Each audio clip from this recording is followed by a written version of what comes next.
You've been there for so long. Gabe, come out. Is that? What? Oh, God! Can you see it? There's a cat. From the TikTok account, Haunted TikToker come two unsettling encounters. One happened inside an apartment on a typical night. The other took place in the Appalachian Mountains, where locals follow a rule: if you hear it, you didn't. In the first case, the quiet of the night turned into unease. The dogs are ready for bed. It's just a peaceful night here. Get ready to go to bed myself. What the f*** is that? What? Oh, God! Fuck is outside.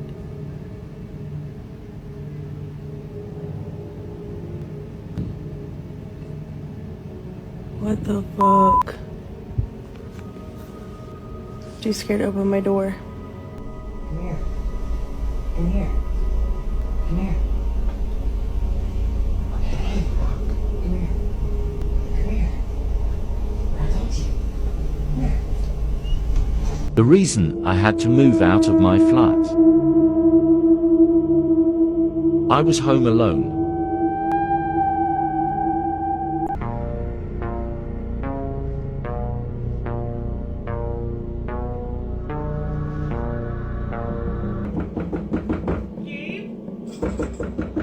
Gabe, it's your mom. You should come out. You've been there for so long. Gabe, come out.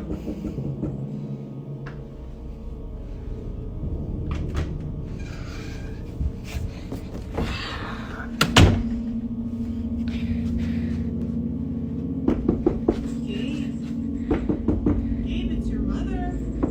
You should come out. Then what's your name then? Something remained outside the door, persistent enough to force the uploader to leave their home. The second account describes footsteps moving across a porch that continued for hours. Two explanations remain: a wild animal behaving in an unusual way, or a person intentionally creating something more disturbing. Yet, the strange interference, the distorted growl, and confirmation from a second witness point towards something more difficult to explain. The Appalachian "you didn't hear it" rule exists for a reason, and in this situation, following it may have been the only form of protection. What would you do if it happened right outside your door? Go check or follow the rule and never look. Where I live in the Appalachian Mountains, we have the no you don't rules, and last night those rules saved my life. The rules are: if you hear something, no you don't. If you see something, no you don't. And if something calls your name, no it didn't, and leave quickly without running. Last night something was on my porch walking with soft but thudding footsteps. I closed my curtains as tight as I could and locked my bedroom door. The footsteps never went away. I was awake until almost 3 a.m. and I could still hear them. But never once did I look out my window or leave my room. I could tell the longer it went on, the angrier it got. It would move faster and more frequently, and I heard a distorted growl that sounded like a drill stripping a screw. I could have shrugged it off as a wild animal, but I knew better. And what happens next told me it was not just some animal. I was on a phone call with my friend to make it think I wasn't alone. But then the call kept dropping, and my friend told me that he kept hearing static through the phone. I then tried to call my next-door neighbor, who I am also friends with. She never picked up, but every time the phone rang I could hear the static my friend was talking about. I ended up falling asleep sometime around 3 a.m. When I woke up it was broad daylight, and the footsteps were gone. When talking to my neighbor on Discord, she told me she was outside around the same time, and told me she saw something that looked like a weird wolf. So I know I wasn't imagining things last night. This footage comes from the YouTube channel Brent Hikes, a solo hiking channel that follows one man's journey along the Appalachian Trail. On November 6, 2024, Brent films a section of backcountry that should have been routine a water refill. So we'll have to subtract a star for that, undoubtedly, because it's ridiculous. I mean, what is the door supposed to keep you private? I don't know.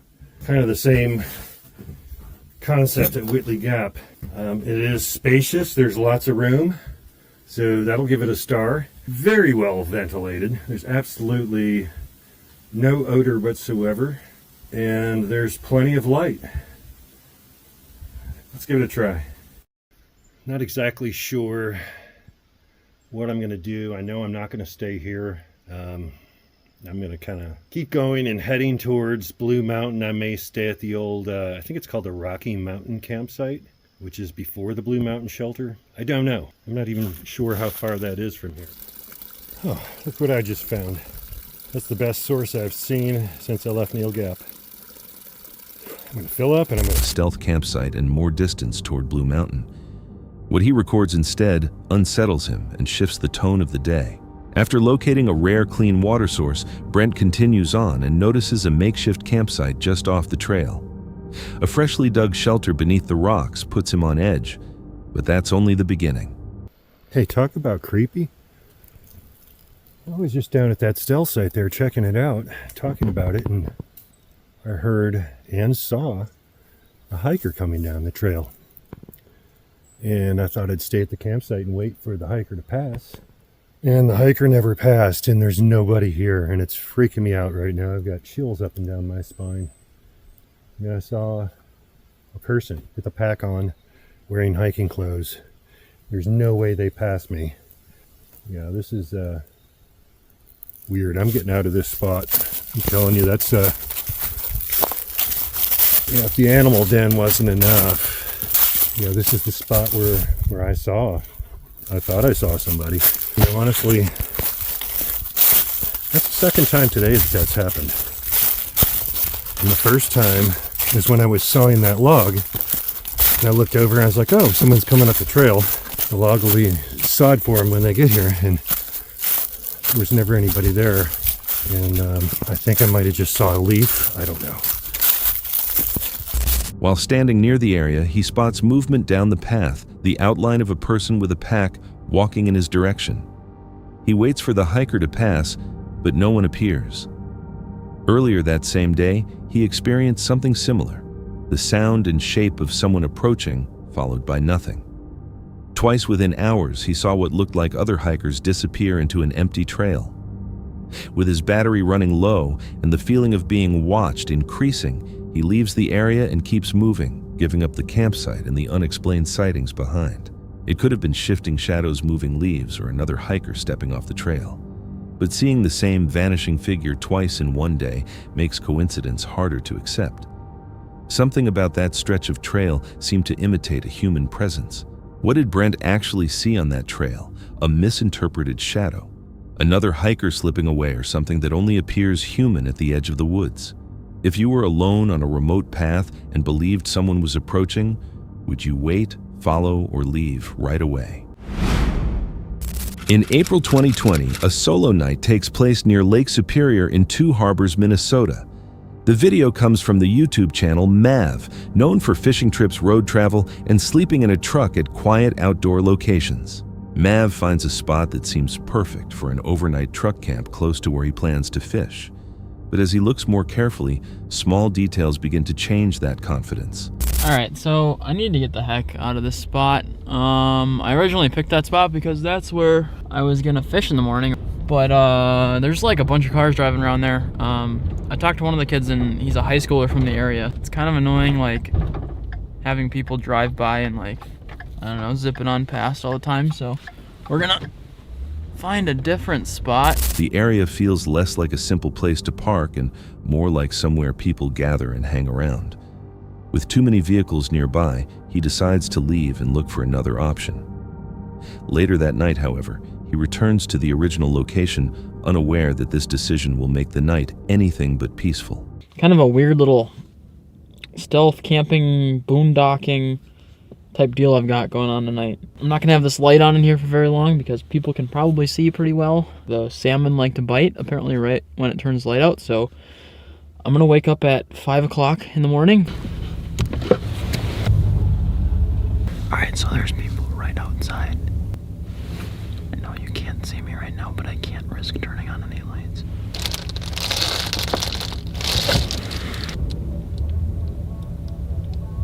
Alright, well, they just want to hang out and play music, that's fine.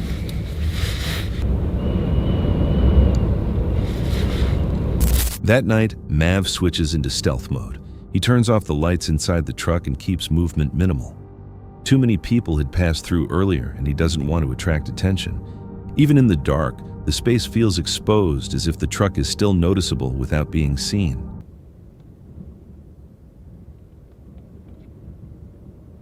Alright, so my main camera has died. It's about 2:30 in the morning. There was like 2 kids out this way. I woke up to it sounded like something dragging on the ground. It sounded like it was in this general direction and close to the truck. It had to have been close. This dragging goes on, and then all of a sudden there's a pop. It was the sound of a gun, because there was the sound of a ricocheting bullet hitting concrete. Another one went off, and it sounded like a small gun. It's 2:30 or 3 in the morning, and there's high schoolers outside of my truck playing with the gun. That's really reassuring. If I hear them come back, and I hear that gun go off again, I'm probably just gonna have to set my car alarm off. I'd hate for a stray bullet to come through the back of this thing, even if it is from a 22. It could hit me right here, and I could be dead. So I got 2 more hours, 3 more hours to sleep. So I'm gonna try to do that. As he tries to sleep, unfamiliar sounds continue to break the silence. Engines rev close by.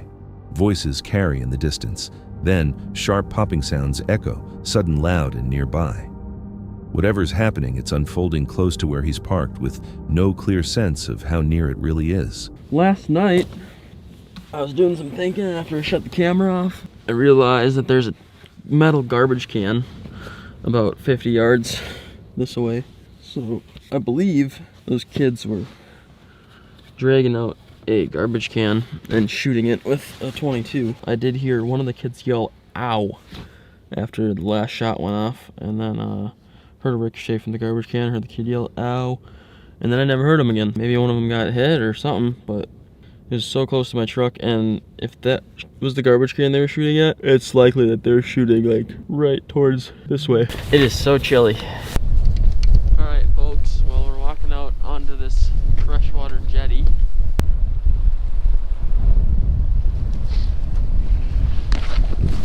Jeez.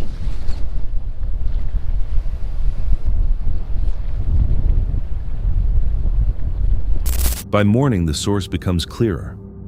About 50 yards from the truck, a metal trash can shows fresh bullet marks from a .22 round. Mav believes the group from the night before dragged it out and used it for target practice. The disturbance now has visible evidence. Despite the cold wind and the tension from the night still lingering, Mav heads to the lake to fish. The conditions are harsh. After about 45 minutes, he gives up and leaves, with the sense that the night ended without clear answers. Many viewers felt the most unsettling part wasn't the noise, but the uncertainty. People nearby limited visibility and no clear way out. When danger comes from reckless behavior rather than intent, how do you decide if staying quiet is safer than leaving? On November 1st, 2023, Quadi arrives alone at an abandoned house in a rural area as daylight begins to fade.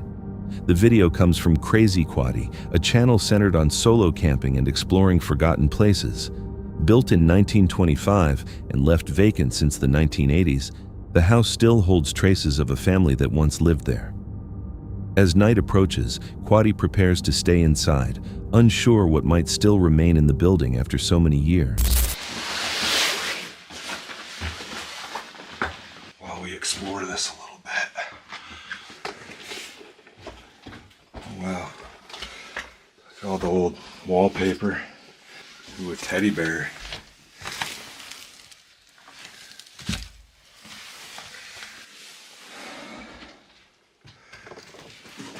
A little leery of the floor, to be honest with you. Maybe I should have looked in the basement first.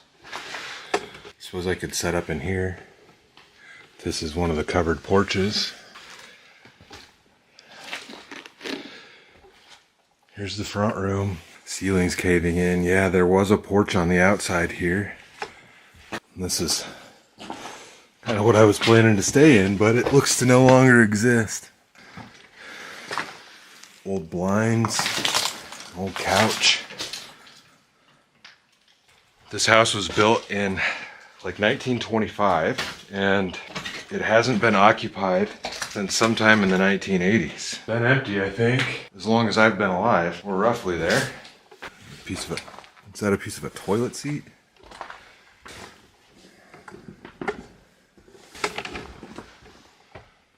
Sketchy, y'all. One bedroom over here. Looks like they may have gotten some snow up here at some point. Nothing in the closet. Look at the old wallpaper. Cowboys. 007 Kodamatic.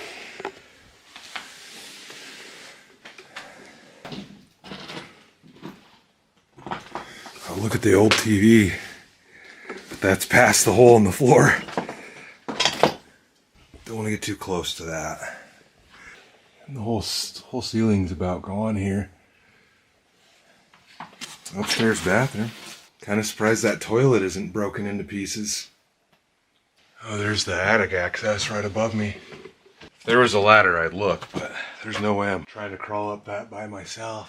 Well, let's go check out the basement. Quaddy starts by exploring the main floors, moving carefully through rooms filled with old wallpaper, children's toys, and furniture left in place. The house feels quiet, but not empty.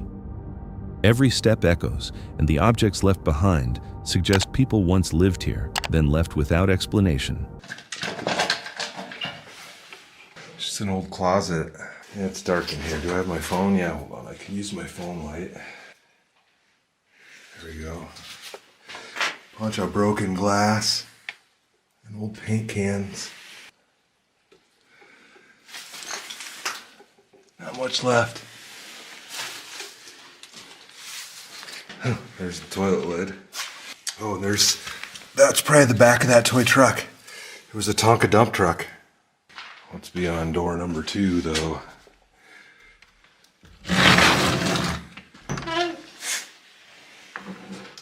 More creepy basement. Oh, there's a big hole. That's cool. Oh, that's creepy. Little kid's shoe. Bullet holes in that thing. We got another shoe. And an old hat. Frenchie's Diesel, Evanston, Wyoming. It's just full of corn cobs all over the floor. More paint cans. That's full of, still have paint in them. There's a bunch of it down here. Some of these are still intact, look like baby food jars. In a tiny little wooden room.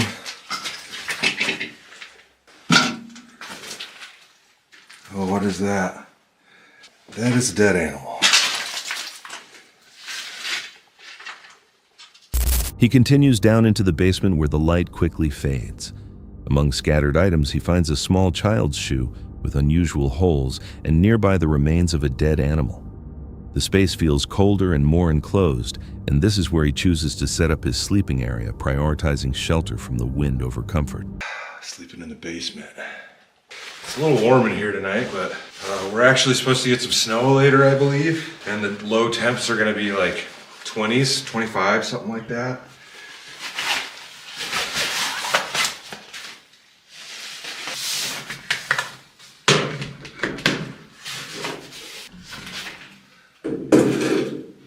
I did bring a small tent, but I prefer to sleep inside because it's gonna snow. There's something up there.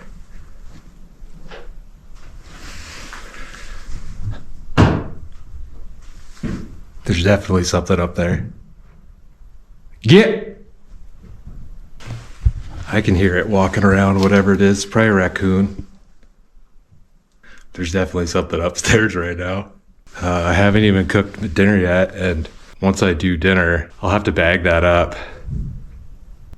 It's only 9:30, 9:26. I mean, the wind has picked up a bit. So it could be branches clonking against the house, especially up front, because they're like everything is grown right up to the house. But Sounded like there was something walking around right above me. Yeah!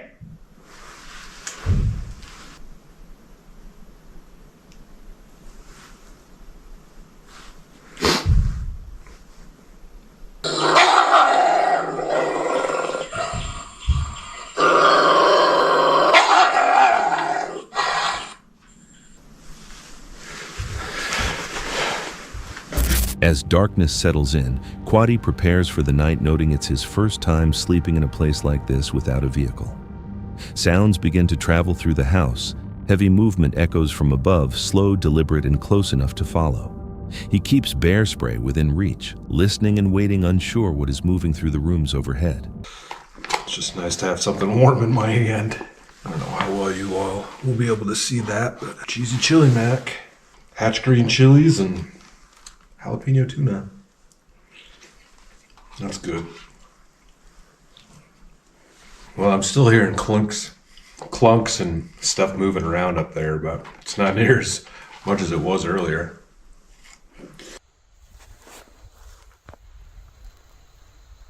Can you see it? There's a cat.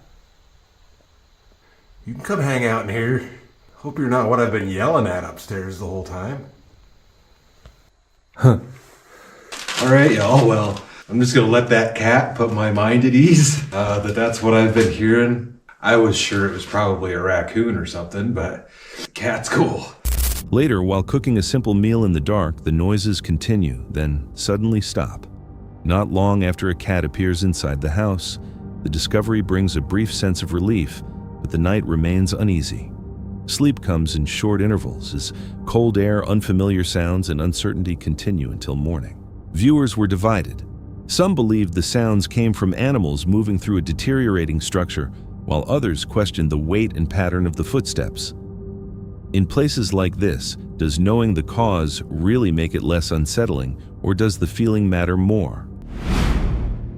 RBD Whispers is a small but steadily growing exploration channel run by a mother and daughter duo who travel across the United States documenting abandoned locations. Their content usually carries a calm and inviting tone, often focusing on the charm of old homes, barns, and forgotten structures. But during one particular visit to a place they referred to as the Dead End House, things shifted in a way neither of them anticipated. The channel later submitted this footage, along with a note explaining that during the daughter's outro, a sound can be heard, someone running on the stairs, and how unsettling it felt, realizing they may not have been alone, along with concern about the risk involved. The video begins on a light note. Hello everybody, welcome back to our channel. Get ready to go to another place. We call this house the Dead End House, Dead End Road House. We're more prepared this time than we were last time. As in, we got hats, gloves, warmer jackets. Well, she does. I don't have a hat. Oh. Okay, so I lied about all of that. I hope you enjoy our video. I'll start again when we get there. Before, last time we came, there was a truck that was hidden behind these logs. There's a highway right there, and the truck was hidden right here. We're watching Most RG right now to prepare us for going inside. All right, let's go. The daughter talks about being more prepared for this trip, mentioning hats, gloves, and jackets while admitting she still forgot a few items.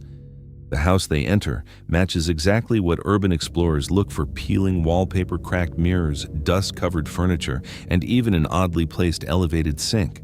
As she moves through the rooms, the atmosphere gradually changes. Another closet that you can see. Oh, this is one of my favorite parts of this room. My mom's going back. She's inside the car now. Okay, let's go to this room. You know, being by yourself is a lot creepier in these places. But it's alright, I'm doing this for you. Did you hear that? That mirror is about to fall. It's just another... I don't know if I ever actually went back. Looks like there's a back room. Fridge. Nothing too fancy. Wild wallpapers. This beautiful blue closet with a little bit of light coming through. Her mother heads back to wait in the car, leaving her alone inside. Her tone shifts as she comments on how much more unsettling these places feel when explored alone. She continues describing what she sees, showing different details throughout the house when something eerie occurs. Maybe this is where they wash clothes or something, but it's hooked up to the pipes. The pipes go all the way under, so I don't really know. If you guys know what this is, let me know in the comments, because that would be a helpful fact. All right, so I'm gonna get out of this place because it's very cold and creepy by myself. So here we go.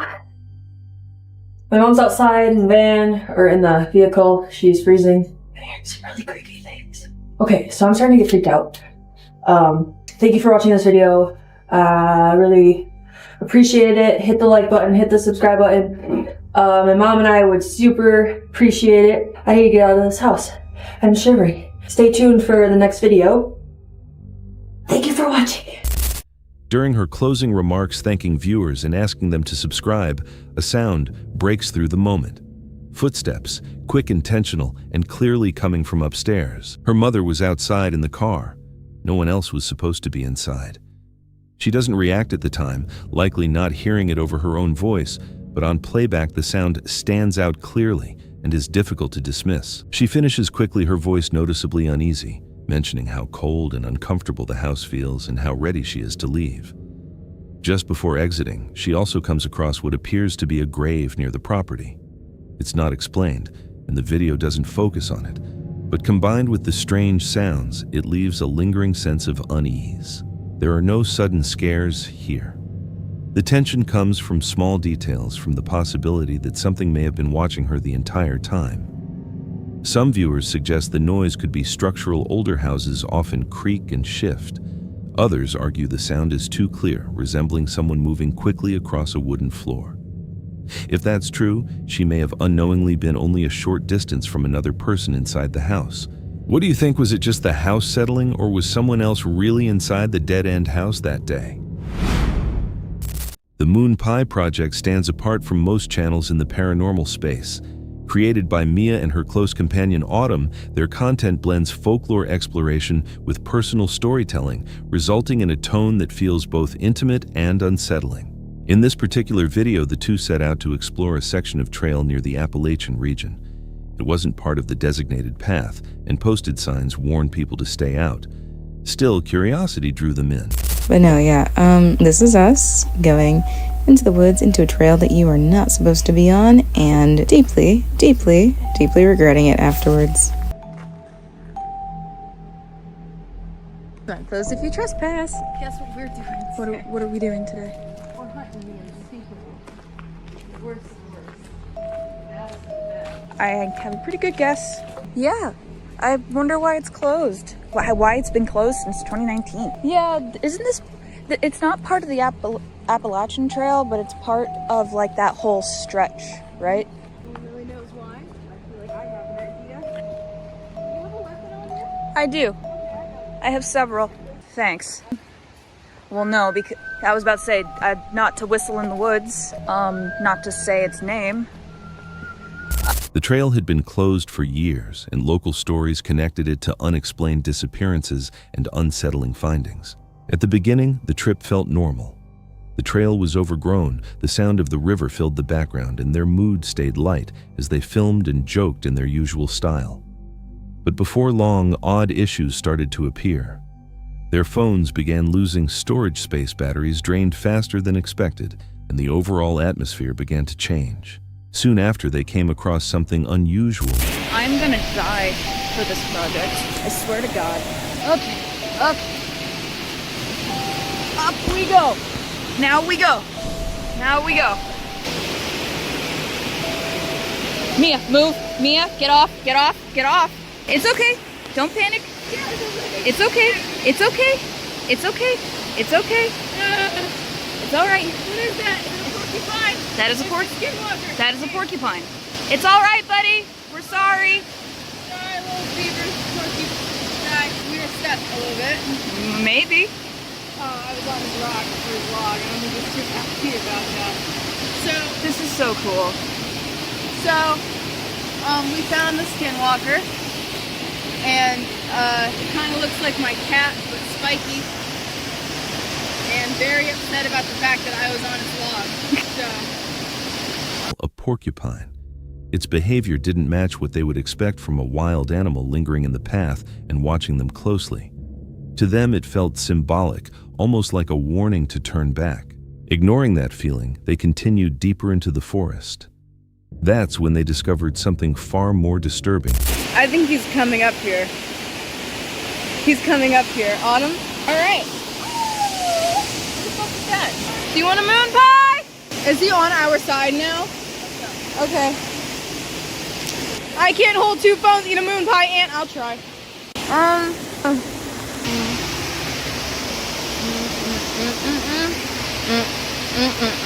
There's random pictures of people printed out up here. Okay, here you go. I found some like witchcraft things. What? There's like black and white pictures of people printed out. Where? Oh. Yeah. I think that porcupine was our sign to leave. Printed photographs scattered across the ground, some in black and white, some torn, arranged in patterns that seemed intentional. Nearby stones had markings carved into them. To an outsider, it might have appeared random, but to those familiar with Appalachian folklore, it carried a ritualistic impression. The tension continued to build. They tried to stay composed, but as unfamiliar sounds echoed around them, their instincts urged them to leave.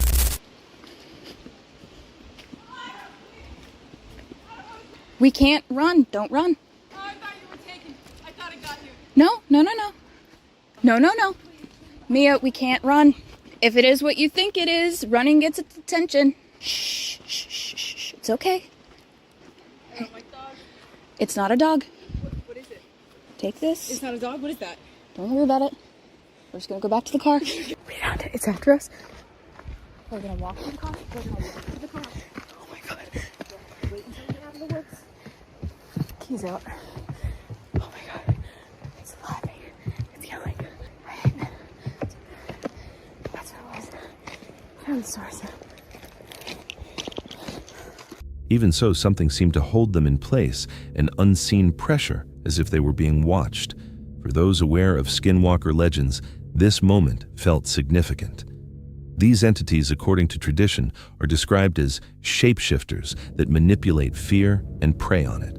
They considered running, but understood that panic could make the situation worse. Instead, they forced themselves to walk back toward their car. By the time they exited the forest, the fear showed not through their words, but through the silence between them. In the woods, you can't go running off to follow you because that means you're food. I'm freezing right now. It's all right. I thought it was over. I thought we were dead. They were laughing and yelling and barking. Who does that? I don't know. Ooh, don't drive off the bridge. Say what you just said again. Predators don't run from predators. To the thing that we were looking for, we are prey animals. But we can pretend that we're predators. If you hear something in the woods, and it's not obviously like a bear or a coyote, and even then, you shouldn't run away from it, because similarly to when you're swimming in the ocean and you swim away from a shark, instinct kicks in for it to follow you just because you're swimming away from it. So you just have to be like, oh, you know what? I am bored and I don't want to be here anymore. And just walk away like nothing's wrong. The relief was immediate, yet the sensation of being followed didn't fully disappear. They didn't find what they had set out to look for. Instead, it seemed something had found them. Viewers continued to debate what they experienced that day. Some think it was ritual remains left behind by people, while others believe it was a series of coincidences. Still, many point to the drained devices, the unusual behavior of the porcupine, and the heavy sense of dread as signs they may have stepped into something beyond explanation. Do you think Mia and Autumn came close to something rooted in old legend? Or was it simply fear intensifying a chain of unsettling events?